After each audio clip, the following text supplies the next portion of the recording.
How do you stop antisocial behaviour? Get your calls in now on this one because you'll know what's going on in your particular neighbourhood. And obviously, Baroness Newlove, Helen, it's wonderful to have you here. Thank you. But obviously your story is one that is so incredibly personal and so dreadfully, dreadfully sad, and that's how you came to be in the position that you now occupy, and that was all because of your beloved husband Gary. And what happened? Maybe you wouldn't mind telling the story. No, I mean, it's a good topic to start with, antisocial behaviour, because it was what the community suffered for many, many months, and it wasn't being dealt with, or if it did, it was pushed around the corner. And on August the 10th, we heard noises, our neighbour's digger was smashed, everything, the cars were getting damaged, and he went out with my daughters, as they always did, follow the dad, and he never returned, because as he went to the gang, asked who damaged my car, they decided that they would kick and punch him to death, and he suffered 14 internal injuries and 14 kicks to the head. You never get used to telling a story like that. It was in 2007. Yes. The heartbreak and the legacy of that ridiculous and senseless killing goes on and on and on, and has provoked you to take up campaigning against antisocial behaviour, really, with every single element of energy that you can muster in your life. Do you feel that in those years you have made progress in all your campaigning against it? I feel that there's more conversation about it, but I have to say, the many victims that write into me, it feels that they're not taking it seriously. And the reason why people don't take it seriously, I mean the agencies, because the police address it as low level. So if you start off the baseline as low level, nobody takes that seriously. And the police, yes, they might be under-resourced or whatever, but in 2007 we had plenty of police officers and they still didn't do it. And they don't understand the impact of what it's like. And you know, I've got victims who feel suicidal, victims who leave their homes because they can't cope anymore, sitting in McDonald's all day. That isn't right. It's a society problem as well as having proper governance on this. Do you think it's right to ascribe a great deal of that problem to young people, or do you think actually people will know, depending on the area that they live in, of the troublesome sort of drug dealers who aren't necessarily particularly young, or drinkers who can be actually old, or all sorts of other people that prey upon them who aren't necessarily young people? Do you think it's predominantly young people or not? I think there is a lot of young people now who are causing on the bikes. You know, they're all dressed in black, but there is a lot of adults who are causing problems. You know, you only have to look at if you share a car parking space.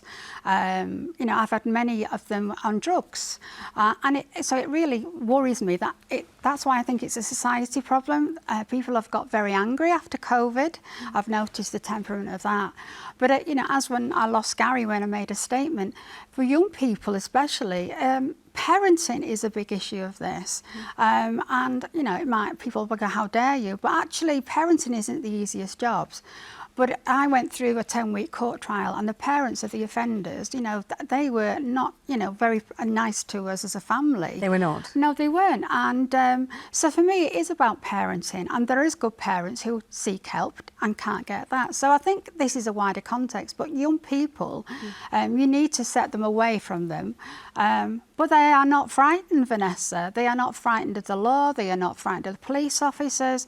And that's another thing that, you know, was a bone of contention when I lost Gary. And when you say they're not frightened, people watching might think, why not? Are they not frightened of being arrested? Are they not frightened of going to prison? No. Are they not frightened of punishment, being seen to be bad people? Why are they not frightened? Well, I think they're not frightened of the police because they actually know a lot more rights than you and I would know.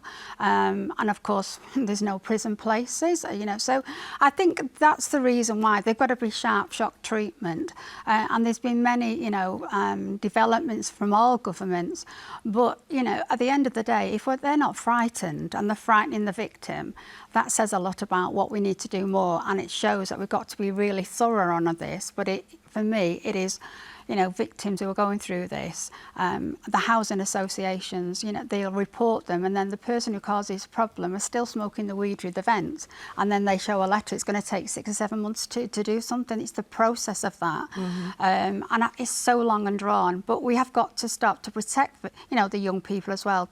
Get them out of, you know, knife crime, drugs and everything. It all feeds in, because antisocial behaviour, if you don't tackle the root. It's like a cancer, it'll spread. Right. And so, you know, obviously when you talk about this, people often use this phrase that Baroness Newlove has just used, which is it's low level. It's low level, you know, it's just a kind of rumbling. It's just people dealing drugs in the stairwell. It's just drunks who are quite disorderly in the park. It's people walking really frightening dogs without putting them on a lead. It means I can't take my child out to the park. It's low level, but as Baroness Newlove says, it's kind of permeating and infecting and affecting people's quality of life in an extremely high level way. Oh, I think so. And I think as well, it's those low-level things that happen, it's a signal to other people that actually, well, if the bar has moved, maybe the bar could move a little further and a little further. I think for me, and, you know, I've got young kids running around, so I desperately want the society to be safe for them to run around in. Lewis, how old are your children? 2, 4 and a 16-year-old as well. So, you know, all the worst ages. All the best ages.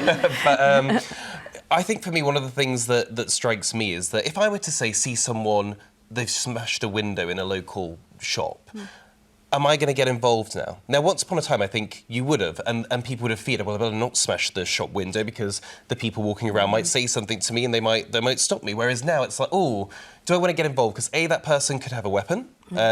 B, if I do get involved and something were to happen and I were to hurt that person, I would be the one the police would take away. So it's almost this system now of kind of like, you're worse off getting involved. So it's, and I think that's what's gone wrong. It's actually, you should be scared that the people in the society will say, what are you doing? Stop right there. And I don't think enough people do now because, you know, we have a situation now if someone were to break into your house and you were to hurt them, you would be the one in trouble. So I almost think the government needs to look at that. And everybody films things today as well. You know, everybody gets the camera out. Why would you do that and not help somebody? Absolutely extraordinary. I mean, it is bizarre, isn't it, how people would think of filming someone being attacked, filming something being broken, filming thieves or shoplifters, rather than saying, hey, oi, put that down. On the other hand, people are scared, and your story is a story that obviously scares people even more. Yeah, I think there's a growing sense in this country that successive governments have just lost their grip on law and order completely, especially when it comes to petty crimes and antisocial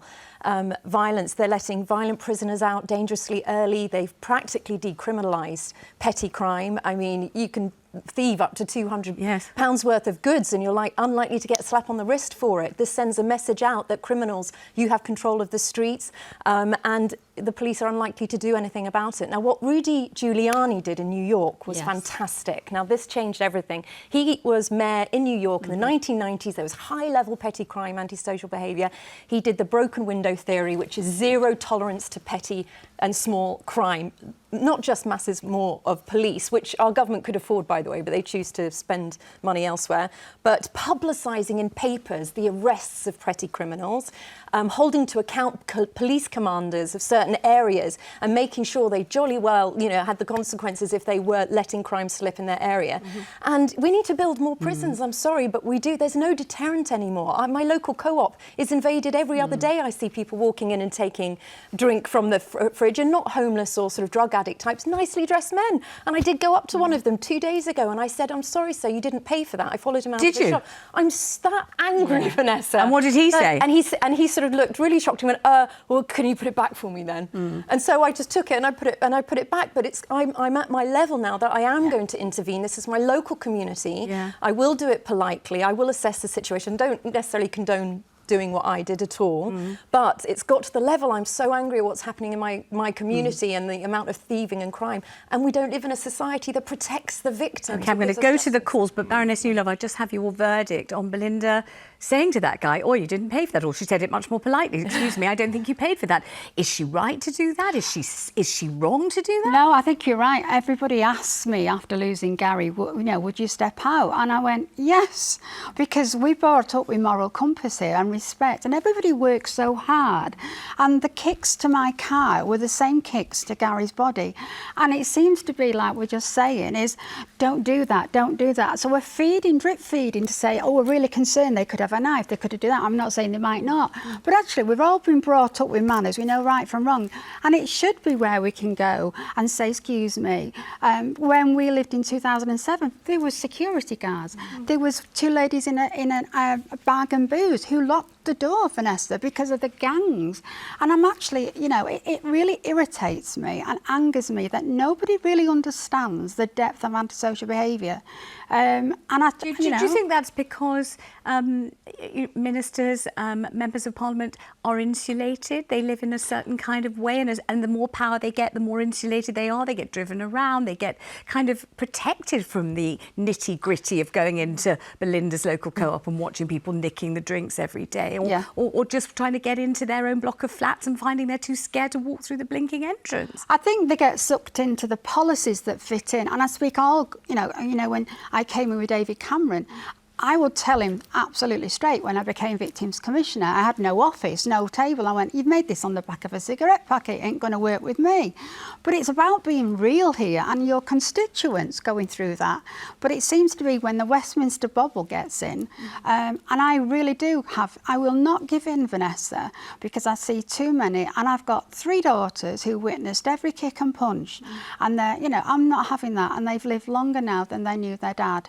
And to me, it's about making sure people feel safe where they live, and it's a society problem, and if people don't like it, we need to change it, not sit on an armchair and do things. Gosh, and then people feel that that is almost kind of irresponsible advice. Yes. Because well, they will. They think, God, if someone does have a knife, if someone doesn't fear me, if I end up in prison, if I end up accused, this person's stolen my bike or kicking my car or shouting outside or dealing drugs or urinating in my front garden. But hey, I'd rather be safe. I'd rather not be attacked. I'd rather my life continues day to day than stand up and front it up. And this whole have a go hero thing has been a debate for years, hasn't it? But Gary only asked a question. He didn't go in with anger. He didn't go in with anything. No. And I think we need to put this into context. But the whole point of this is, where are the police? And it's the police understanding that, you've got to get out there. You've got to help people. And that's what I would say. You were just doing the decent thing. You didn't go in to do anything. No. But the fact is that while they know what they can do, we've got drugs gangs, I've done modern slavery, I've done child sexual exploitation. They are kind of just going, and we're making policies that absolutely do not impact and don't help that victim as we're talking today. So I want to hear from you. I need to know what's going on in your neck of the woods. 0207 862 2222. Is there antisocial behaviour? Does it materially affect your life? Maybe you're even scared. I hope you're not scared to phone us and talk about it. Maybe you can see very clearly what should be done. It's just not getting done. Maybe you don't remember the last time you saw a policeman or woman in your area. Maybe you despair. Maybe you're thinking of moving just to get away from it. 0207 862 2222. That's the number here. And it must be, victims support that you've been doing all these years. It must be very soul destroying in a way. It is, but it gives me the passion to fight, because why is it not changing? Why do we have to hear victim stories time and time again? My inbox is full of people who feel, where do I turn to? We've got a lot of people in the community that are suffering mental health, and they can get to dangerous levels.